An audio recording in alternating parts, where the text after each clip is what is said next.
IPL 2025 சீசனின் Mumbai Indians அணி Chennai super கிங்ஸை எதிர்கொள்ளும் முதல் போட்டியில் ஹர்திக் பாண்டியா விளையாட தடை விதிக்கப்பட்டுள்ளது.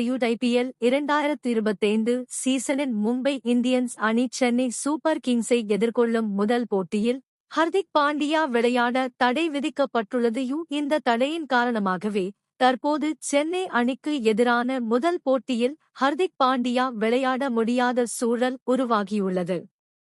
ஹர்திக் இல்லாததால் முதல் போட்டியில் மும்பை அணியின் கேப்டனாக யார் செயல்படுவார்கள் என்ற கேள்வி எழுந்துள்ளது.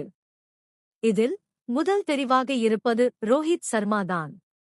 ரோஹித் சர்மா தலைமையில் 5 முறை மும்பை அணி கோப்பை வென்றது. கடந்த சீசனில் பேட்ஸ்மேனாக மட்டுமே ரோஹித் களமிறங்கினார். ஒருவேளை ரோஹித் மறுக்கும் பட்சத்தில் இந்திய T20 அணியின் தற்போதைய கேப்டனான சூரியகுமார் யாதவ் இந்த போட்டியில் மும்பை அணியை வழிநடத்தலாம் என எதிர்பார்க்கப்படுகின்றது.